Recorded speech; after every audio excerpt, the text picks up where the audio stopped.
Good morning +2 class. बेटे next topic आज हम कर रहे हैं एनोमेलस बिहेवियर ऑफ ऑक्सीजन। कि हमने ऑक्सीजन को पढ़ा था कल, जो है हमने इसकी फिजिकल और केमिकल प्रॉपर्टीज़ की थी, और इसकी जो है केमिकल प्रॉपर्टीज़ में हमने मेटल्स, नॉन मेटल्स और कंपाउंड के साथ इसकी रिएक्शन की थी। तो आज बेटे हम करते हैं एनोमेलस बिहेवियर ऑफ ऑक्सीजन। तो एनोमेलस बिहेवियर के अंदर हम इसमें क्या पढ़ेंगे? सबसे पहले तो बेटे एनोमेलस बिहेवियर, इसका सबसे पहले तो आपके पास आएगा कि इसका जो साइज है ना वो स्मॉल साइज होता है। स्मॉल साइज मैंने आपको बताया था। सबसे पहले मैं अगर आपसे ये बताऊं कि इसके कंपाउंड कौन कौन से हैं, ऑक्सीजन, सल्फर, सेलेनियम, टेल्यूरियम और पोलोनियम, अगर आपके माइंड में है तो ये जो एटम्स होते हैं ये आपके पास क्या हैं, ऑक्सीजन फैमिली में हैं। तो ऑक्सीजन का सबसे स्मॉल साइज है। As we move down the group, the size of the atoms will be going on increasing। ठीक है, तो ऑक्सीजन का सबसे स्मॉल साइज है। इसके बाद आपके पास मैंने और बताया था कि ये क्या होता है, हाई इलेक्ट्रोनेगेटिव होता है। हाई इलेक्ट्रोनेगेटिव, फ्लोरीन के बाद जो है सेकंड मोस्ट ऑक्सीजन जो होता है वो हाईली इलेक्ट्रोनेगेटिव होता है। ठीक है, इसके बाद मैंने आपको बताया था ये आपके पास और क्या होता है, हाई आयोनाइजेशन एंथैल्पी भी इसकी हाई होती है। क्यों? क्योंकि मैंने आपको रीज़न बताया था क्या, क्योंकि आयोनाइजेशन एंथैल्पी में आपको एनर्जी देनी पड़ेगी इसकी बॉन्ड को तोड़ने में, मतलब स्मॉल साइज़ है। तो मैंने आपको ये भी बताया था कि जितना छोटा साइज़ है उसको तोड़ने में उतनी ही ज़्यादा एनर्जी हमें देनी पड़ेगी। तो आयोनाइजेशन एंथैल्पी भी इसकी हाई थी। और क्या था, इसका अब्सेंस ऑफ डी ऑर्बिटल था, कि इसके अंदर कोई भी डी ऑर्बिटल नहीं था। इसका मतलब कि अपने जो ऑक्टेट है इसको ये एक्सपेंड नहीं कर सकता। ठीक है, और जो है यहाँ से अदर मेंबर से जो है यहाँ से आपके पास किस तरह यहाँ से क्या करेगा, इसको डिफर करता है। तो यहाँ से आपके पास क्या आएगा, सबसे पहले हम स्टडी करते हैं एलिमेंटल स्टेट। एलिमेंटल स्टेट का मतलब क्या होता है कि ऑक्सीजन जो एंटायर मतलब पूरे के पूरे ग्रुप में से ऑक्सीजन जो होता है ना वो डाई एटॉमिक गैस की फॉर्म में एग्जिस्ट करता है। बाकी सारे के सारे मेंबर यहाँ से अगर हम इनके बारे में स्टडी करें तो यहाँ से आपके पास क्या आएगा, वो सारे के सारे क्या होते हैं, सॉलिड्स होते हैं। ठीक है, इसके बाद बेटा अगर हम करें ऑक्सीडेशन स्टेट, तो ऑक्सीडेशन स्टेट क्या होती है, अब्सेंस ऑफ डी ऑर्बिटल के कारण ऑक्सीजन अपने ऑक्टेट को जो है एक्सपेंड नहीं कर सकता। ठीक है, ये सिर्फ -2 ऑक्सीडेशन स्टेट को ही शो करता है। -2 ऑक्सीडेशन स्टेट को ही ये मोस्टली जो है शो करता है। इसके बाद इसमें आपके पास आएगी हाइड्रोजन बॉन्डिंग। हाइड्रोजन बॉन्डिंग में आपके पास क्या आएगी, हाइयर इलेक्ट्रोनेगेटिव। मैंने आपको बताया था हाइयर इलेक्ट्रोनेगेटिव के कारण ये क्या करेगा, हाइड्रोजन बॉन्डिंग में पार्टिसिपेट इजीली करेगा। क्यों करेगा, स्मॉलर साइज है ऑक्सीजन का एक तो, और हाई इलेक्ट्रोनेगेटिव है। तो यहाँ से हाइड्रोजन के साथ ही क्या करेगा, इलेक्ट्रॉन्स को अपनी तरफ खींच लेगा। ठीक है, हाइड्रोजन बॉन्डिंग का मतलब इसमें बहुत अच्छे है ये। इसके बाद आपके पास इसमें जो आता है कोवेलेंसी, ये जो इसमें शो करता है ये मैक्सिमम कोवेलेंसी शो करता है। मैक्सिमम कोवेलेंसी, मैक्सिमम कोवेलेंसी का मतलब क्या है, इसकी सिर्फ 2 ही होती है।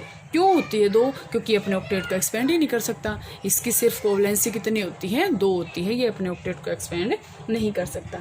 इसके बाद अगर हम इसमें स्टडी करते हैं कि कंपाउंड कैसे बनाता है ये जो कंपाउंड बनाता है वो मोस्टली बनाता है आयनिक कंपाउंड। ठीक है, क्या बनाता है, आयनिक कंपाउंड बनाता है। बाकी के अगर हम कंपाउंड्स की बात करें तो ये जो कंपाउंड्स बनाते हैं ये कैसे बनाते हैं, कोवेलेंट कंपाउंड बनाते हैं। ठीक है, ये आयनिक कंपाउंड बनाता है और ये कैसे कंपाउंड बनाते हैं, बाकी के कोवेलेंट कंपाउंड बनाते हैं। वो तो बोल रहा है। इसके बाद अगर हम बात करें मैग्नेटिक करैक्टर की, तो ये मैंने आपको बताया था कि ये जो होता है पैरामैग्नेटिक करैक्टर शो करता है। लास्ट में मैंने आपको बताया था ऑक्सीजन जो होता है पैरामैग्नेटिक करैक्टर को शो करता है। इसके बाद हम बात करते हैं बेटा इसमें ऑक्साइड्स की। ये आपको समझ में आ गया है कि कौन कौन सी प्रॉपर्टी हैं जो अदर ग्रुप्स हैं, अदर मेंबर्स हैं ग्रुप के, उनसे ये अलग प्रॉपर्टी शो करता है। तो बेटा यहाँ से हम बात करते हैं तो आपके पास क्या क्या आएगा इसकी प्रॉपर्टी में, यहाँ से आपके पास इसके आएंगे ऑक्साइड्स। और ऑक्साइड्स में आपके पास कौन कौन से ऑक्साइड्स होते हैं, एसिडिक, बेसिक, और एक और होते हैं बेटा एम्फोटेरिक। 10th क्लास में आपने पढ़ा होगा एम्फोटेरिक।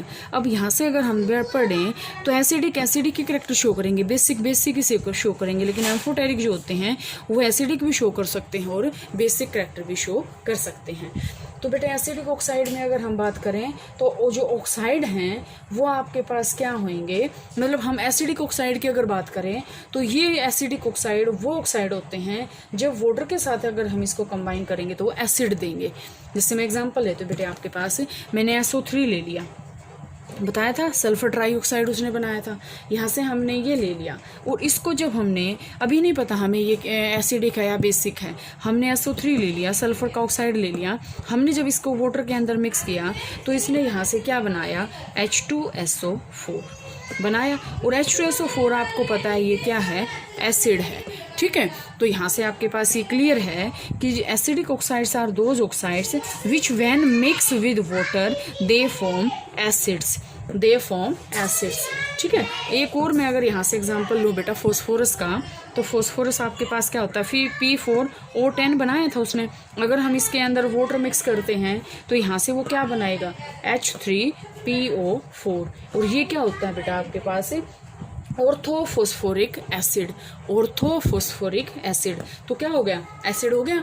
इसके बाद अगर हम बेसिक ऑक्साइड की बात करें तो बेसिक ऑक्साइड्स क्या होते हैं, basic oxides are those oxides which when mix with water they form base. जैसे हमने ले लिया सोडियम का Na2 सोडियम ऑक्साइड ले लिया, Na2O प्लस हमने वाटर मिक्स कर दिया इसके अंदर, तो यहाँ से सिंपल सी बात है ये क्या बनाएगा, NaOH, ठीक है। इसी तरह हमने यहाँ पे जैसे MgO ले लिया और हमने इसके अंदर वाटर मिक्स कर दिया तो ये क्या बनाएगा, मैग्नीशियम हाइड्रोक्साइड MgOH ट्वाइस। तो यहाँ से ये आपके पास एसिडिक थे, ये आपके पास बेसिक हैं। इसके बाद आपके पास आते हैं बेटा एम्फोटेरिक में आपके पास क्या है कि एम्फोटेरिक देखो, सबसे पहले तो आपने 10th क्लास में पढ़ा होगा कि एल्यूमिनियम के जो ऑक्साइड होते हैं ना वो एम्फोटेरिक होते हैं, मीन्स वो एसिडिक करैक्टर भी शो करते हैं और बेसिक करैक्टर भी शो करते हैं। जैसे ध्यान से देखो, हमने एल्यूमिनियम का ऑक्साइड ले लिया, एल्यूमिनियम ऑक्साइड Al2O3 हमने ले लिया, हमने इसके अंदर HCl मिक्स कर दिया, एसिड मिक्स कर दिया, फिर हमने इसके अंदर वाटर मिक्स कर दिया। तो हम अगर देखते हैं इसको तो यहाँ से ये आपके पास क्या बनाएगा, देखो इसका जो प्रोडक्ट होगा यहाँ से ये प्रोडक्ट बनाएगा एल्यूमिनियम, ये यहाँ से आपके पास आएगा बेटा हेक्सा एक्वा एल्यूमिनियम, और ये टोटल चार्ज जो इसके ऊपर आ जाएगा वो 3 पॉजिटिव आ जाएगा। ये कोऑर्डिनेशन कंपाउंड जो है ना आपके पास यूनिट उसमें है बेटा, उसमें से आपको समझ में आ जाएंगे। प्लस 6Cl नेगेटिव, यहाँ से ये प्लस 6Cl नेगेटिव, ये आपके पास ये रिलीज कर देगा क्लोराइड आयन को। इसी तरह बेटा अगर हम यहाँ से Al2O3 को लेते हैं सेम, ठीक है, यहाँ तो हमने क्या इसको एसिडिक बिहेवियर शो करवाया, अब हम इसके अंदर अगर बेस मिक्स कर दें, NaOH बेस मिक्स कर दिया हमने और वाटर मिक्स कर दिया, तो यहाँ से आपके पास ये क्या बनाएगा, यहाँ से ये बनाएगा सोडियम एल्यूमिनेट, यहाँ से आपको यहाँ से ये बनाएगा यहाँ से ये बनाएगा बेटे आपके पास Na3 बैलेंस कर लेना सोडियम इसको, और AlOH6, ठीक है, यहाँ से ये कंपाउंड बनाएगा इसमें। इसके बाद मैंने आपको बताया था कि ये जो होता है वो कैसा होता है, आयनिक इन नेचर होता है, आयनिक इन नेचर होता है। इसके बाद बेटा कल जो हम करेंगे वो करेंगे ओजोन।